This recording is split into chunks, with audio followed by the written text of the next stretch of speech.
Christway Church welcomes you. Let's hear what God has to say through Pastor Anu.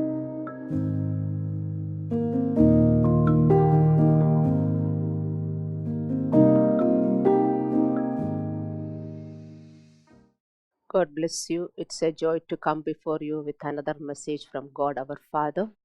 The title of our message is A Wake Up Call from God Almighty. Instead of considering how big your problems are, why don't you consider how big God is and God's love towards you? With God, there is nothing impossible. So keep trusting God and keep obeying God and never be tired of obedience, never be tired of your problems. People often debate focusing on government, and they will tell that government is misusing their resources, their power. We all do that, isn't it? We often criticize government. But do we know churches and believers are misusing God's grace, God's power, God's love, and His resources upon them? Have we ever thought about this? People don't like negative statements, but Jesus was negative when He needed to be. The prophets of Old Testament, Jesus and his apostles in New Testament did not always give positive statements. They have given rebuke, reproof publicly where it was needed. So you should understand it's not a pastor's or church responsibility to try to make doctrines pleasing to you, and you will always get some pleasing message and say, "Thank you, Jesus, you love me," because of the pleasing message, and go back from the church. You should know that God will rebuke us, God wants to discipline us, and God wants to change our life. People should be ready to receive corrections and rebuke for their own blessings, and Proverbs 6:23 says, "Reproof of discipline are the way of life." And Proverbs 10:17 says, "Whoever heeds instruction is on the path of life, but he who rejects reproof leads others astray." Not only he is on the way to destruction, the person who is not accepting the corrections will lead others astray. You should understand. Hallelujah. We find in Revelation 3rd chapter, Jesus bluntly describes the problem of this church, Sardis. Apostle John writes in Revelation 3:1-3. We will read that.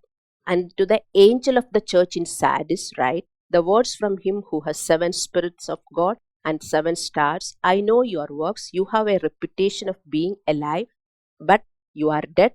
Wake up and strengthen what remains, what is about to die. For I have not found your works complete in the sight of my God.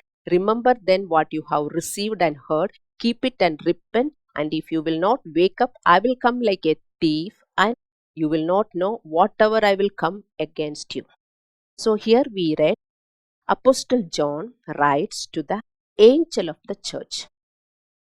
The word angel refers to pastor of the church. Apostle John is writing God's message. So let me explain, why does God use the word angel for pastor? Angels are God's ministering spirits. Angels are there everywhere. God has angels, and Satan also has got angels. So God's angels will work through God's people, and Satan's angels will work through Satan's people. These two angels are there in this world, have no doubt about it. And God's angels are ministering spirits for God's people for their salvation.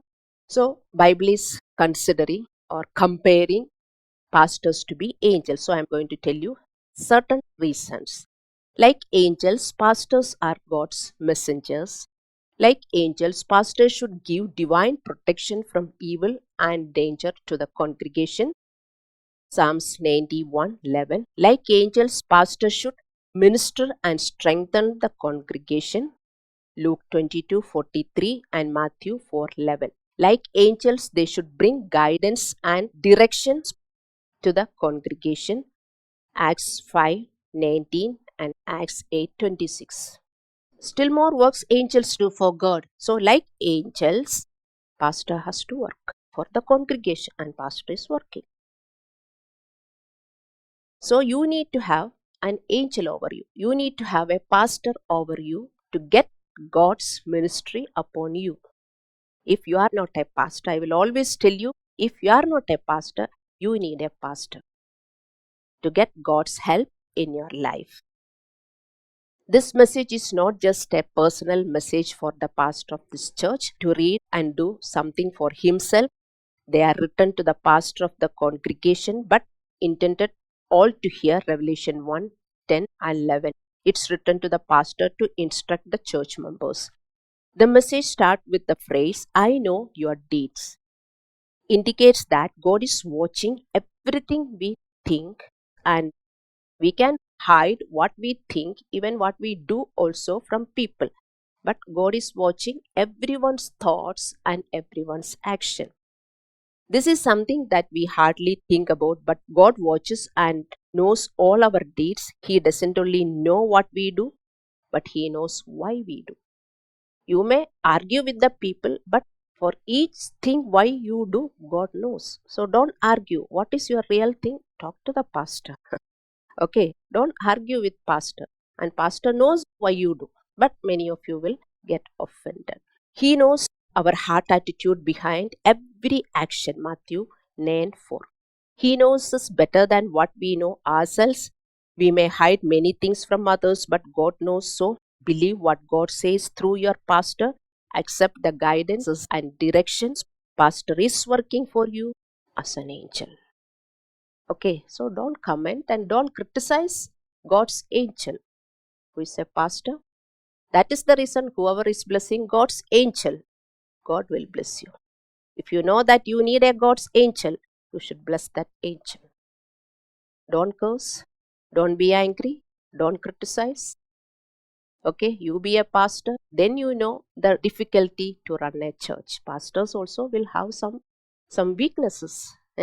Don't point out that and criticize a pastor. Always appreciate a pastor, know the pain of a pastor, and keep praying for the pastor. If there is no pastor, there is no church. Every church needs a pastor. Hallelujah. The church in Sardis had a good reputation. Here we read, this church had a good reputation, a name, that they are alive and active. This was a church that people wanted to be a part of, and they have great programs, awesome worship services, charity works, fasting prayers, things like that. It's possible to have a great reputation with men while having a bad reputation with God. Jesus says, I know your deeds. You have a reputation of being alive, but you are dead. In other words, God's opinion of us is not always same as man's opinion. 1 Samuel 16:7 says, Man looks at the outward appearance, but Lord looks at the heart of every man. Hypocrisy is one thing God is greatly displeased with.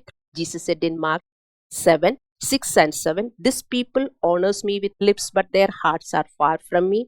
In vain do they worship me, teaching us doctrines and commandments of men. And 8th verses, you leave the commandments of God and hold the traditions of men. God hates hypocrisy because hypocrites like what?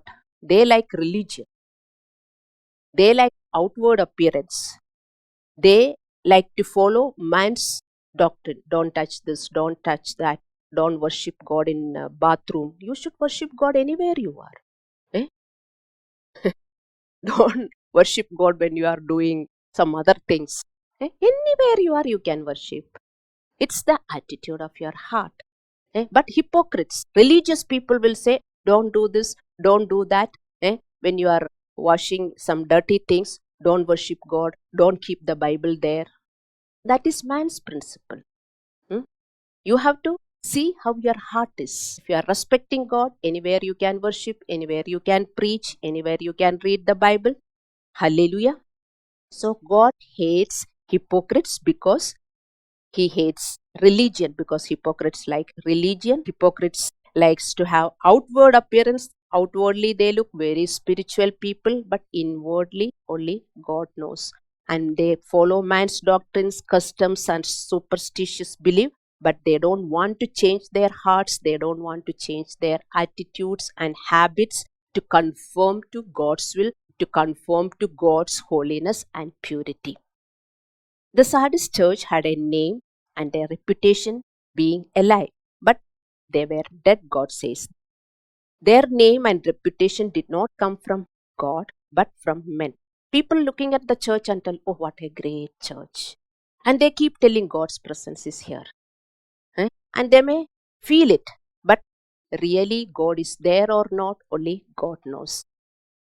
They were busy trying to entertain people with spiritual satisfaction outwardly. This church was a dead church, maybe, because it was not growing the people in God's standard of holiness. A lot of people came and become a part of this church and regularly attended this church because the messages of pastor might have not offended them. Pastor might have not pointing out their sins. Pastor might have not talking about their sins and the importance of growing in righteousness. That may be the reason. We have a verses here about such people. 1 Corinthians 13, 1 to 3.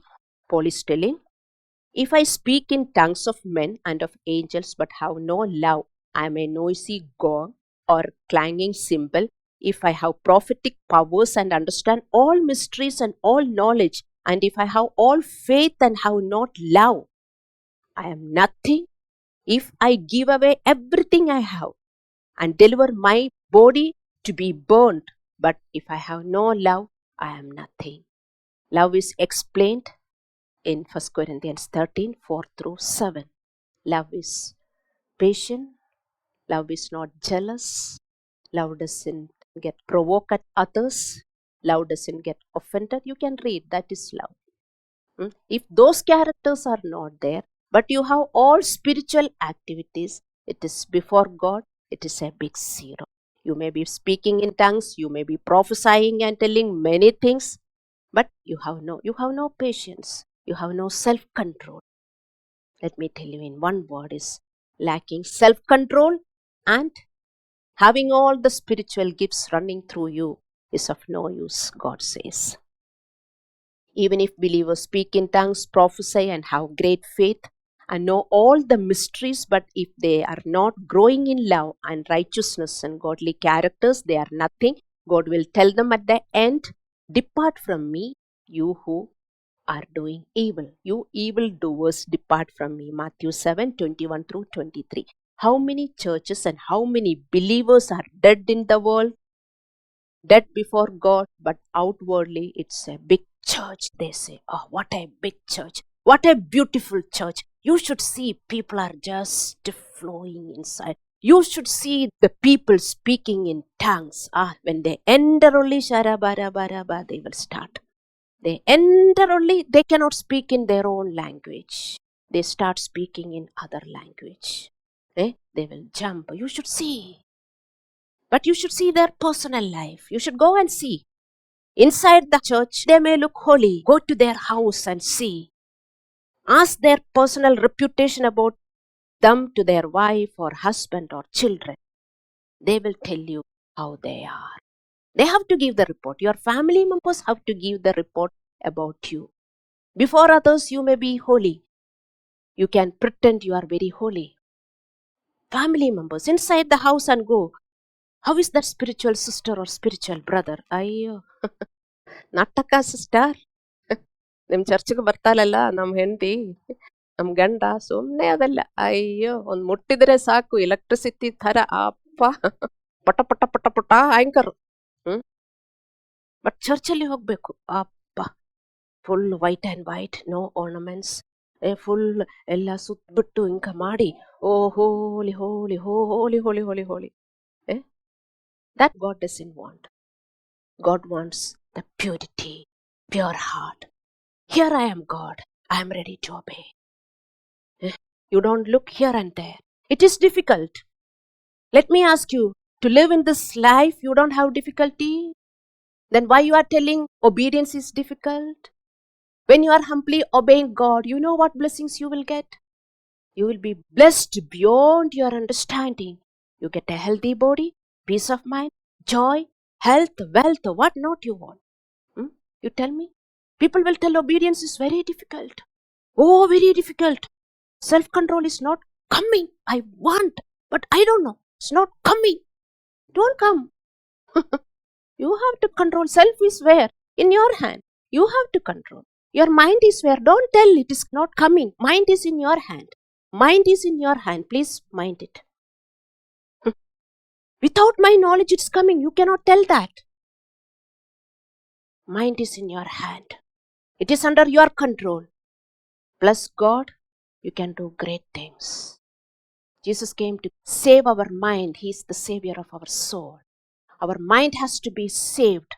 Our mind has to be controlled from all the sinful, lustful, rebellious spirit. Please understand. Hallelujah. Attendance in church services, donating to poor, praying for the sick are not that saves us. Saving faith should produce a new birth in us. This is the new birth. You are in Christ to have a new birth. This is called born again. This is not religion. You should be born again to live a holy life. Hallelujah. You have to live your old sinful life and you have to bury that life.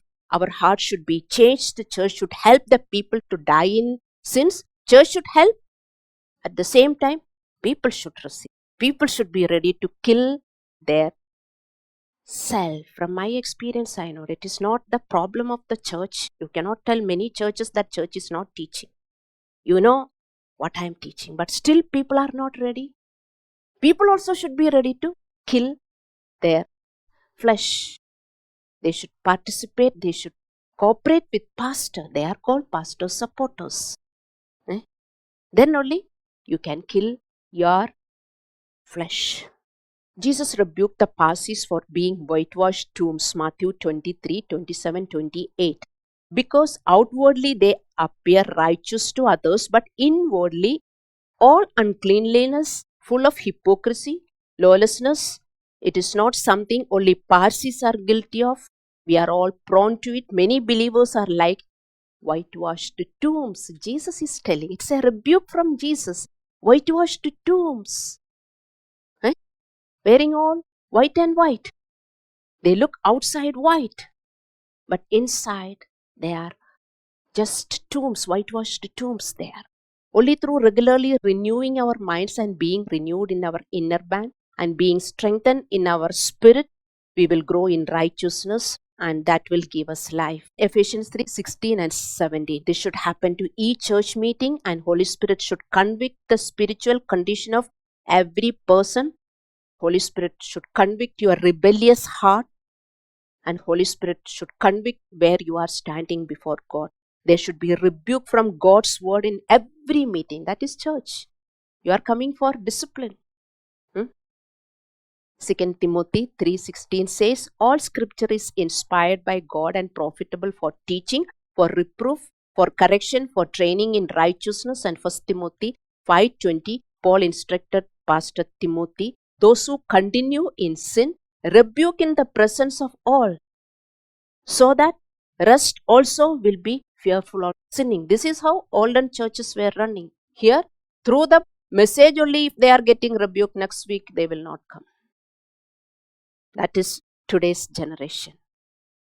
But what Paul is telling to Timothy, those who are continuing in sin, call them. Before the people rebuke, then only people will change. Hallelujah. 2 Timothy 4:2, he said, preach the word, be ready in season and out of season, reprove, rebuke, exhort with great patience and instruction. By the time pastor shows patience, church will be empty. That's what I am seeing from my experience. The truth hurts. We need the help of Holy Spirit and message of pastor as expert surgeon to see what's going on inside our hearts. You need the correction and rebuke from the church. You need the correction and rebuke from the pastor. This is not something that any of us normally seek out as our own. Almost all of us hate the correction and rebuke, isn't it? But in each church service, you should get correction, rebuke, encouragement, everything. Don't just come to get some encouragement. That's why people go to church. Why? To get some peace. That's the reason. I will tell people. You don't have to come to Christway Church to get some peace. Any church you go and sit, you get peace. Isn't it? You should get encouragement. You should get rebuke. You should get correction. Ecclesiastes 7:5 says, it's better to heed a wise man's rebuke than to listen to the songs of fools. Though the rebuke of the wise cause some grief and sorrow, you need it for your salvation, but the flatteries of the fool will not benefit you for your salvation. You may like only praise from others, but they want to please you, so they are just telling the praise. That is human attitude. A person on the edge of death has to go through a lot of pain in order to brought back to health. You know that. You don't have to be a doctor or a nurse to know what's happening in ICU, CCU.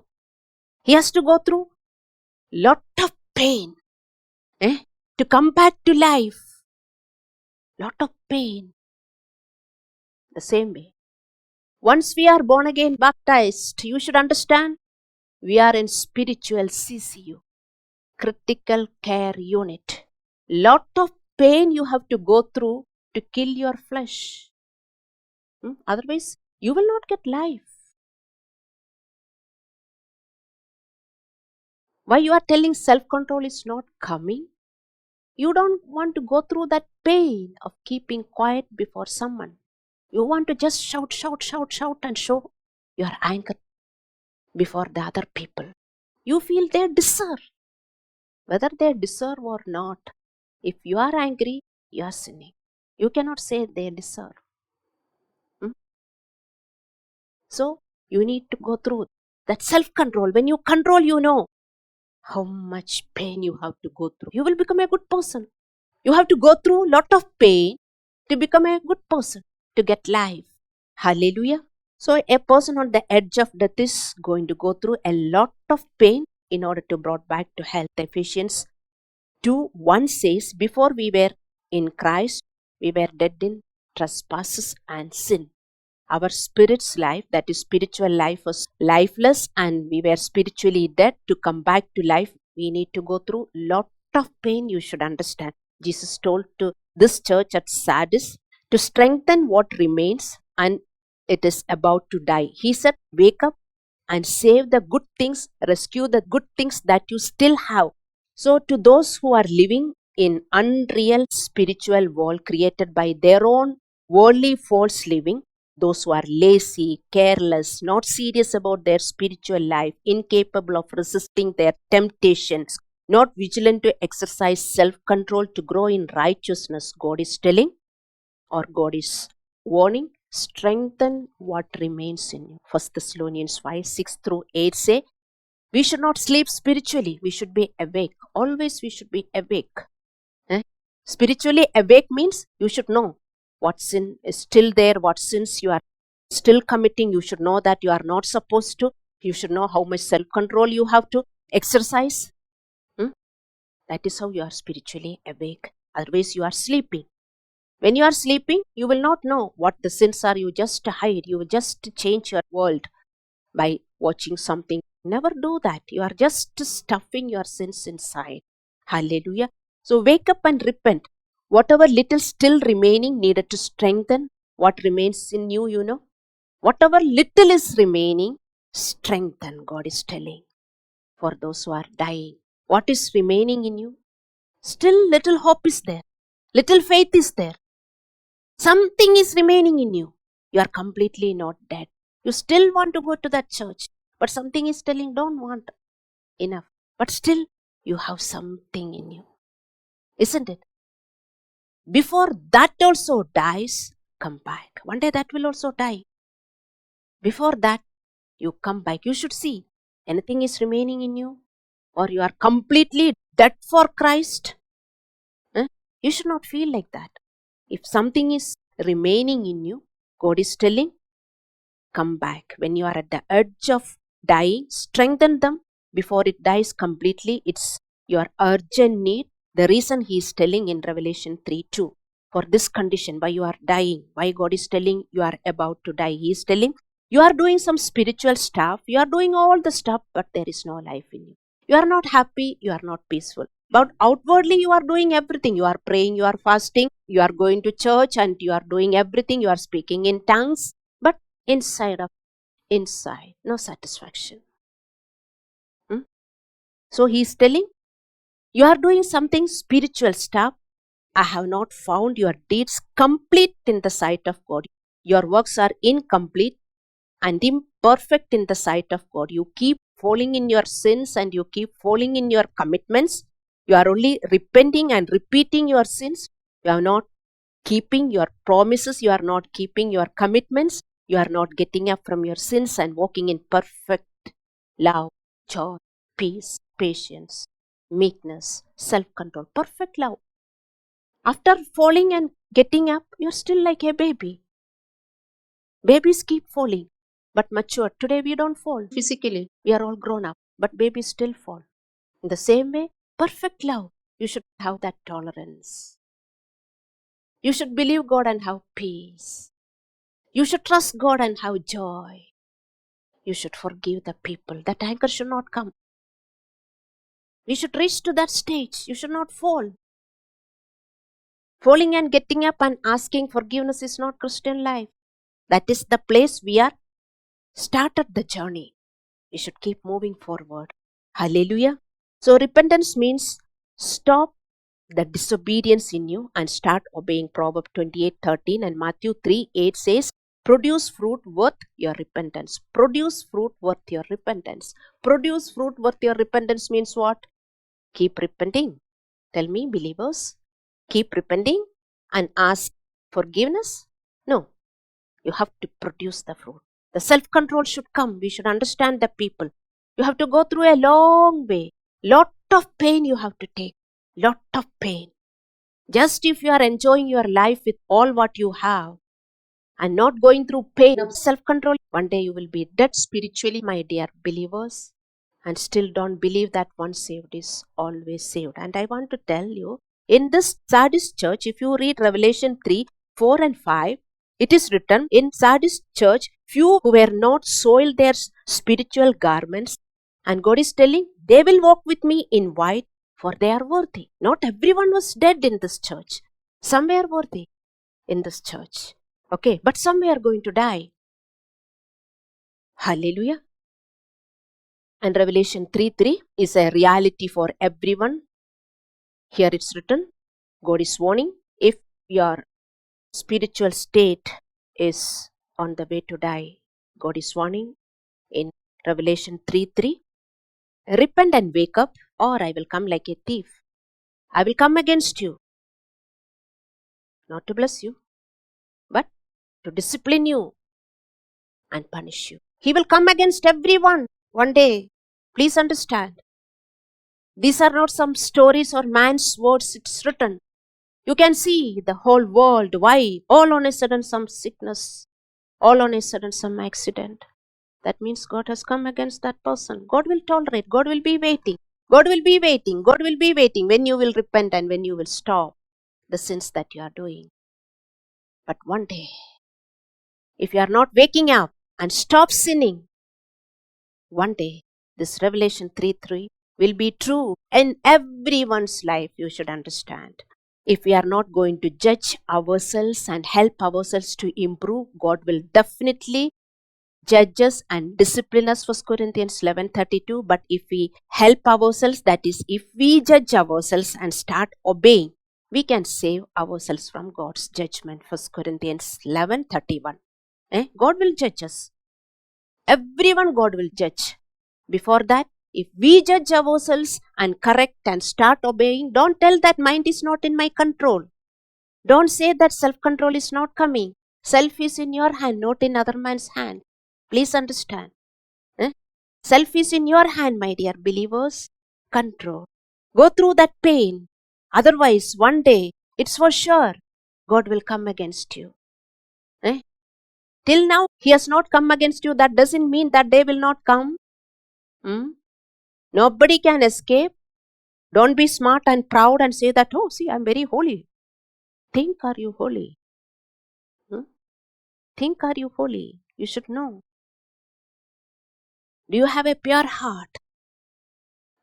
When you have a pure heart, you bless the pastor, you bless others, you want the new people to come, you will do your ministry, you will have God's heart. You will never come alone. You cannot see the church empty. You cannot see the church without new souls. When you are changing and being a new person, you will cry to God to send the people. Hallelujah. So his solution for those who are about to die is in Revelation 3:3. Again we find it's written, remember what you have heard. He's telling, you are going to die. Wake up, repent. You have little. Before that also dies, wake up. Otherwise, I am warning you, I will come against you like a thief. Thief will not give you a notification. Notification will not come to your mobile that I am coming this night at 12 o'clock. Huh? I want you to be in deep sleep. Huh? I want to steal everything and go. He will not send a notification. Please understand. He will come and go. And God is telling, I will come like a thief. Don't play with God, believers. Can I see some serious believers to stand with me? I'm hunting. I'm only getting promises from people, but I'm not seeing any real people. God will come against you one day. That day, don't tell that pastor, I'm admitted in the hospital. Please come and pray for me. You may not even tell. Now you know. You will hide. Once you are out from the hospital, people will know. That is the speciality in Christ Way Church. Don't do that. Accept the rebuke. God has given you an angel. Respect your angel. Obey your angel. Angels are messengers of God. Angels protect us from evil. You should know the characteristics of angel. That's why God is telling the angel of the church. Respect. Don't just throw the pastor like a football. Please understand. Hallelujah. So he is warning to those who are about to die. The solution for them, he is telling, remember what you have heard and received from his word. That means, remember what you have heard. Already you have heard enough message from your angel. Many messages are in the YouTube. Don't hear. It is boring for you. Remember, each time you hear my old messages, we are uploading not to get the money from the YouTube people. Please understand, we are not uploading for that. Somebody was asking why you are uploading your message to get the money for church. No, we don't want the money from the Google. We are uploading for you. Are you listening the old messages? I'm telling you, believers, daily hear my old one message, daily one. Remember what you have heard and obey. How do you remember? Spend some time. Spend some time to remember what you have heard. Those days, all these facilities were not there. Otherwise, he could have written. Paul could have written. Hear your message from YouTube. Your angel's message from YouTube. That is not written. Remember what you have heard means that only. You will remember. Those days it was difficult. They have to sit and remember what pastor has preached. Today it is easy. You can just on pastor's old messages. Keep hearing. Keep hearing before it completely dies. Hallelujah. And repent. Not only hearing, keep it and repent. God wants you to remember what he spoke to you through your church angel. The power of God has convicted your sins, wrong attitudes, your motives. God wanted you to repent and start obeying very, very seriously. Otherwise, he is coming against you. Even if you go and run away from Christ Way Church, you think God's hand will not come against you. You can run away from Christ Way Church. Oh, what she is teaching. Please, keep hearing my messages, dear believers. In Kannada it is there. English it is there. How many are hearing? You know the truth. You know your truth. Before it dies completely, before I come against you, one day, he's not coming against you to bless you. You know that. He's coming against you with a rod. He will definitely punish you. That day, if you say, you cannot help it. You have to reap what you have sown. So before that, dear Christ Way believers, wake up. Wake up. Wake up. Keep hearing our YouTube messages. Keep hearing. Daily one. At least alternative days, one you hear. Please, I request you. God will remind you. God will make you understand. Hallelujah. 1 Thessalonians 5, 12 through 15 and Hebrews 10, 23, 24 show our responsibility to each other in the church. We need to encourage one another to grow in love and good works. As a church, we should help each other not to die spiritually. This is your responsibility. You should help each other. You should see which believer is dying. You should pray. You should pray. If they are not accepting, some will be very rebellious. Don't go and pull them, but keep praying. Keep praying for such believers. Are you praying? Keep thinking about them. You should not allow your spiritual siblings to die. If your own family members are on the verge of dying, don't you do anything? The same way, care your spiritual siblings. Understand them.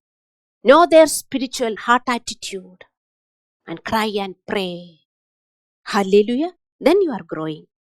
Okay. Then you are changing. Then you are becoming a pure person. Church is more than a collection of individuals. It's a community of God in which spiritual life of each one should be nurtured and taken care of. I will always tell church is what? A spiritual hospital. It's CCU. Please understand. People are coming to CCU. Hallelujah. And obey what pastor says and obey what pastor instruct you. Don't hurt the pastor. It is written in Hebrews 13:17. It is not profitable for you. Don't hurt a pastor. When an angel is coming and telling you something, you will tell, I will not do and go. That means you are hurting that angel who came. And God is also watching. God might have sent that angel. Isn't it? That is the reason. Bible says in Hebrews 13:17, obey your leader. Don't hurt a leader. It's not profitable for you. Hallelujah. So don't be tired. Don't sleep spiritually because of your problems. Problems we all have. Keep on doing the righteousness. Keep on doing the righteousness. If you keep on doing the righteousness only, you get peace and joy and your problems will be definitely solved. Listen to his call to wake up. Wake up. He's telling, wake up. Wake up. Listen to his call to wake up. Know that you are in heaven's spiritual CCU. You need to respond to God's treatments. Treatment will be given. That is this rebuke. That is the rebuke. If you are resisting in the CCU, if you are telling, I don't want rebuke, you will die. Think what I am telling. You are already in the CCU and you are telling, I don't want pastor's rebuke. I don't want pastor to correct me.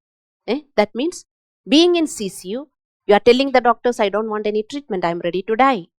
Some people will say, because of family members' force, they will be taken to the CCU and they will tell, no, I don't want any treatment. I want to die. If that is your situation, okay, we don't touch. If you want to live, take the treatment seriously. Let's close our eyes in prayers.